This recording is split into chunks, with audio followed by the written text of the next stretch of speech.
आज हम जिस मूवी को एक्सप्लेन करने जा रहे हैं उसका नाम है कैप्टन अमेरिका सिविल वॉर। इस स्टोरी का स्टार्ट होता है 1991 में, जहां पे हाइड्रा की बेस में दिखाया जाता है बकी बांस को। बकी को captain America the first Avenger में सबसे पहले दिखाया गया था। इसके बाद उसे दिखाया गया था captain America the winter soldier में। विंटर सोल्जर बकी बांस का ही नाम होता है। अब इस कहानी में दिखाया जाता है कि बकी हाइड्रा की बेस में है, जहाँ उसका ब्रेन वॉश किया जा रहा है।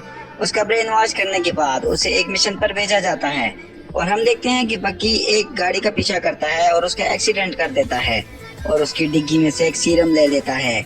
ये सुपर सोल्जर सीरम है और जिस गाड़ी का इसने एक्सीडेंट किया है वो टोनी स्टार्क के अब्बा हॉवर्ड स्टार्क की है।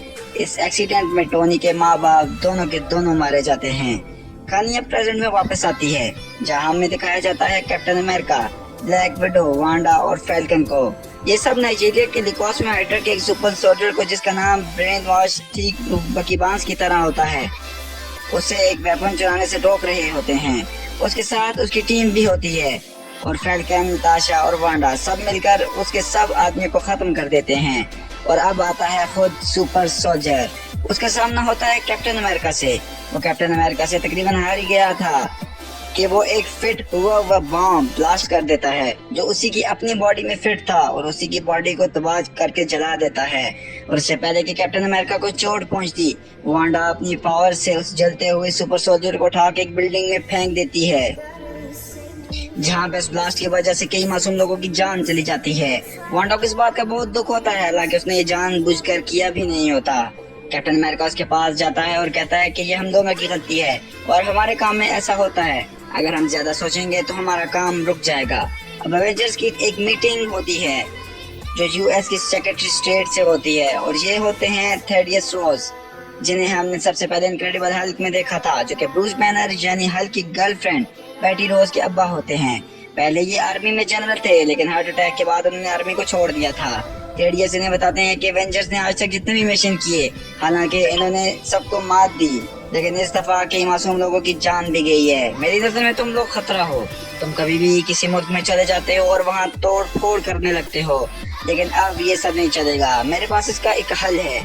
थेडियस इन्हें एक एग्रीमेंट देता है जिसका नाम होता है सोकोविया एकॉर्ड। दरअसल 117 मुल्कों ने ये फैसला किया होता है कि एवेंजर्स अब अपनी मर्जी से कहीं हमला नहीं कर सकते। वो अब प्राइवेट ऑर्गेनाइजेशन नहीं रहेगी, बल्कि यूएन के अंडर काम करेगी, यानी कि जब उन्हें यूएन ऑर्डर देगी तब वो कहीं जा सकेंगे। टोनी स्टार्क सोकोविया एकॉर्ड से राजी हो जाता है, क्योंकि सोकोविया में एज ऑफ अल्ट्रॉन मूवी में अल्ट्रॉन्स ने अटैक किया था, तब कई मासूम लोगों की जान चली गई थी। टोनी ने अल्ट्रॉन्स को बनाया था, इसलिए सोकोविया में जो कुछ हुआ वो उसको अपना आप का जिम्मेदार ठहराता है और सोकोविया एकॉर्ड पर साइन करने को तैयार हो जाता है। लेकिन यहाँ कैप्टन अमेरिका इस पे साइन करने को तैयार नहीं होता, क्योंकि उन्हें हुकूमत पर बिल्कुल भी भरोसा नहीं है। वो अपने आप पर भरोसा करते हैं और वो ये साइन नहीं करता। अब एवेंजर्स 2 टीम्स में डिवाइड हो जाते हैं। एक टीम होती है टोनी की, जो एकॉर्ड पर साइन करने को तैयार हो जाते हैं, और दूसरी टीम कैप्टन अमेरिका की, जो शील्ड ऑर्गेनाइजेशन के खत्म होने के बाद किसी के अंडर भी काम करना नहीं चाहते। वो अपने फैसले खुद करना चाहते हैं। दूसरी तरफ जिम्मू नाम के एक आदमी को दिखाया जाता है, जो सोकोविया में पहले कर्नल था, जो सोकोविया में अल्ट्रॉन्स की लड़ाई में कई मासूम लोगों की जान जब चली गई थी, पर वो अब एक टेररिस्ट बन चुका है और किसी भी तरह एवेंजर से बदला लेना चाहता है। वो हाइड्रा के एक हैंडलर के पास जाता है, जहां वो हाइड्रा की वो सीक्रेट नोटबुक हासिल कर लेता है जिसमें हाइड्रा के सुपर सोल्जर्स के बहुत सारे ट्रिगर वर्ड्स होते हैं, यानी कि वो वर्ड जिनको बोलने के बाद हाइड्रा के सुपर सोल्जर्स से कोई भी काम करवाया जा सकता है। वहीं वकांडा के राजा को दिखाया जाता है, जो टोनी स्टार्क और उसकी टीम को थैंक्स कहते हैं, जो एग्रीमेंट पे साइन करने को तैयार हो गए। तभी यहाँ एक ब्लास्ट हो जाता है जिसमें वकांडा के राजा की मौत हो जाती है। उनकी मौत से उनका बेटा टचाला पूरी तरह से टूट जाता है। टचाला और कोई नहीं है बल्कि ब्लैक पैंथर है। सीसीटीवी फुटेज में दिखाया जाता है कि जिस शख्स ने ब्लास्ट किया है उसकी शक्ल सेम बकी बांस के जैसी है। अब टचाला यानी ब्लैक पैंथर किसी भी कीमत पर बकी बांस को खत्म करना चाहता है। कैप्टन अमेरिका को ये इन्फॉर्मेशन मिल जाती है कि ब्लैक पैंथर उसके दोस्त बकी बांस को खत्म करने निकल पड़ा है, और कैप्टन अमेरिका को पूरा यकीन होता है कि उसका दोस्त बकी बांस पूरी तरह से बदल चुका है, क्योंकि captain America the winter soldier में बकी ने इसकी जान जिस तरह बचाई थी जब कैप्टन अमेरिका पूरी तरह पानी में डूब रहा था। अब वो बकी को बचाने के लिए बुकारेस्ट शहर चला जाता है वहां पहुंचकर जब वो बकी से बात कर रहा होता है तब यहाँ आर्मी आ जाती है और ये दोनों आर्मी के साथ लड़ने लगते हैं। अब यहाँ ब्लैक पैंथर भी आ जाता है और वो बकी का पीछा शुरू करता है उसे मारने के लिए। कैप्टन अमेरिका और फाल्कन बकी को बचाना चाहते हैं, पर इससे पहले कि वो बकी को मारता है यहाँ पर आयरन मैन का दोस्त जो कि यूएस मिलिट्री ऑफिसर है जिनका नाम है जेम्स रोडी, उनके पास आयरन मैन का सूट जिसका नाम वार मशीन है वो भी है आ जाता है। वो जब अपनी टीम के साथ आ जाते हैं तो इन सबको अरेस्ट कर लेते हैं। इन सबको एक खास जगह रखा जाता है। वहाँ पर एक साइकियाट्रिस्ट आता है और बकी से सवाल और जवाब करता है। ये साइकियाट्रिस्ट और कोई नहीं बल्कि जिमू होता है जिसने हाइड्रा की वो बुक छुपाई थी जिसमें सुपर सोल्जर्स के लिए वर्ड्स होते हैं। जब वो सुपर सोल्जर्स के सीक्रेट वर्ड्स पढ़ता है तो बकी का दिमाग पूरी तरह से घूम जाता है और अब वो जिमू के कंट्रोल में आ जाता है। यहाँ अब कैप्टन अमेरिका और फाल्कन भी आ जाते हैं, लेकिन बकी मास को इनको मार के हरा देता है। यहाँ आयरन मैन भी है, लेकिन वो भी अपना सूट नहीं यूज कर सकता क्योंकि उसे यूएन की परमिशन चाहिए। लेकिन आयरन मैन का हैंड जरूर होता है उसके पास, जिससे वो बकी पर हमला करता है, लेकिन इससे बकी को हराना मुश्किल है। बकी अब टेरेस पे जाकर हेलीकॉप्टर से निकलना चाहता है तो कैप्टन अमेरिका आकर उसके हेलीकॉप्टर को पकड़ लेता है और ये दोनों हेलीकॉप्टर समेत पानी में गिर जाते हैं। बकी बेहोश हो जाता है और जब इसे होश आता है तो बकी पहले की तरह नॉर्मल हो जाता है। वो कैप्टन अमेरिका को बताता है कि हाइड्रा का प्रोग्राम आज भी मेरे दिमाग में है। उस आदमी ने वो लाइंस पढ़ी थी जिससे मेरी सुपर सोल्जर पर्सनैलिटी एक्टिव हो गई थी। वो मुझसे साइबेरिया के बारे में पूछ रहा था जो कि हाइड्रा का एक बहुत ही खुफिया बेस है। यहाँ से कहानी बैक में यानी 1991 में जाती है जब बकी पूरी तरह से हाइड्रा के कंट्रोल में था। तब उसने टोनी के पेरेंट्स का एक्सीडेंट भी करके उन्हें मार दिया था और सुपर सोल्जर सीरम भी उस गाड़ी से ले लिया था जो सेकेंड वर्ल्ड वॉर में कैप्टन अमेरिका में इंजेक्ट किया गया था। इस सीरम से हाइड्रा ने कई सुपर सोल्जर बनाए थे जो बकी से भी ज्यादा खतरनाक हैं और आज भी ये सब साइबेरिया के हाइड्रा बेस में वैज्ञानिक स्लीप पे हैं। इन सब का भी मेरी तरह ब्रेन वॉश है और जिमू इन सब का यूज करना चाहता है। कैप्टन अमेरिका ये सब उससे जान लेता है। कैप्टन अमेरिका अब साइबेरिया बेस के लिए निकलता है अपनी टीम के साथ जिमू को पकड़ने के लिए और इसका साथ देते हैं फाल्कन, वांडा, बकी, हॉकाई जो कि रिटायर्ड हो चुका था और आंटमैन। दूसरी तरफ थेडियस को दिखाया जाता है जो टोनी को बताता है कि बकी की वजह से कई लोग मारे गए और तुम्हारे पास 36 घंटे हैं, हमें किसी भी हालत में बकी चाहिए। अब टोनी स्पाइडरमैन को भी तैयार करता है और उसे एक स्पाइडरमैन का नया सूट भी दे देता है। अब टोनी स्टार की टीम में है James road, black window, T'Challa यानी ब्लैक पैंथर, विजन और स्पाइडरमैन। इस तरह एवेंजर्स की टीम दो पार्ट्स में डिवाइड हो चुकी है और एयरपोर्ट पर उतरकर दोनों टीम्स आमने सामने हो जाती हैं। इन दोनों में अब एक खतरनाक लड़ाई शुरू हो जाती है और इसी दौरान जब कैप्टन अमेरिका को मौका मिलता है तो वो बकी को लेकर यहाँ से हाइड्रा की बेस की तरफ हेलीकॉप्टर के थ्रू निकल जाता है जिमू को पकड़ने के लिए। अब कैप्टन अमेरिका को पकड़ने के लिए टोनी और जेम्स रोड प्लेन के पीछे फ्लाई करते हैं। इनके पीछे फाल्कन भी होता है। जेम्स विजन से कहता है कि फाल्कन को नीचे गिरा दो और जब विजन फाल्कन पे अपनी रेस छोड़ता है तो फाल्कन अचानक वहां से हट जाता है। रेस सीधा जाके जेम्स के उस हिस्से पे लगती है जिस सूट जहां आर्क रिएक्टर लगा हुआ था जो सूट को पावर देता है। जेम्स तेजी से जमीन की तरफ गिरता है। फाल्कन और आयरन मैन बचाने के लिए आगे बढ़ते हैं, लेकिन इससे पहले ही वो जमीन पर गिरकर बुरी तरह से जख्मी हो जाता है।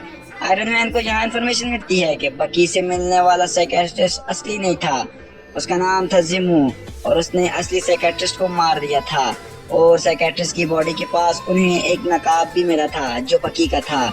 टोनी समझ जाता है कि बकी को जानबूझकर फंसाया गया है। ब्लैक पैंथर के अब्बा जो कि वकांडा के राजा थे, उन्हें बकी ने नहीं बल्कि जिमू ने ही मारा है। अब टोनी को अपनी गलती का पूरी तरह से एहसास हो जाता है और वो उस जगह जाता है जहाँ कैप्टन अमेरिका यानी एवेंजर्स की बाकी टीम को जेल में रखा गया है। वो फाल्कन से कहता है कि मैं बहुत गलत जान गया, अब मुझे बताओ कैप्टन अमेरिका कहाँ गया है, उसे मेरी मदद की जरूरत है, बकी भी बेकसूर है, मैं ये भी जान गया। फाल्कन से कहता है कि तुम अकेले जाओगे न कि मिलिट्री को लेकर। अब टोनी अपने हेलीकॉप्टर से साइबेरिया की उस हाइड्रा बेस में उस जगह जाता है जहां बकी की तरह 5 और सुपर सोल्जर्स मौजूद हैं। ये अब स्लीपिंग चैम्बर्स में होते हैं। अब आयरन मैन यहाँ कैप्टन अमेरिका और बकी से मिलता है और इन्हें कहता है कि मैं आपका साथ देने आया हूँ। अब ये जगह जाते हैं स्लीपिंग चैम्बर्स में। स्लीपिंग चैम्बर्स में ये देखते हैं कि उन 500 सुपर सोल्जर्स को नींद में ही किसी ने गोली मारकर हलाक कर दिया होता है। तब इन्हें जिमो की आवाज आती है जो कि इन्हें बताता है कि इन सबको मैंने ही मारा है। जिमो एक मजबूत दरवाजे के पीछे होता है। वो कहता है कि मेरा मकसद ये था कि तुम सब इधर आ जाओ। कैप्टन अमेरिका कहता है कि तुमने वकांडा के राजा को सिर्फ इसलिए मारा कि हम सब यहाँ आ सकें। यही बोलना था कि वकांडा के राजा का बेटा ब्लैक पैंथर जो यहीं मौजूद था वो ये सब सुन लेता है और वो समझ जाता है कि इसके अब्बा को जिमो ने मारा है। अब इससे पहले कि ये सब जिमो पर हमला करते, जिमो एक रिकॉर्डेड कैसेट यहाँ पर चला देता है जो 1991 का होता है और इसमें वो चीज चल जाती है जिससे पता चलता है कि बकी ही वो इंसान है जिसने टोनी के पेरेंट्स को मारा था।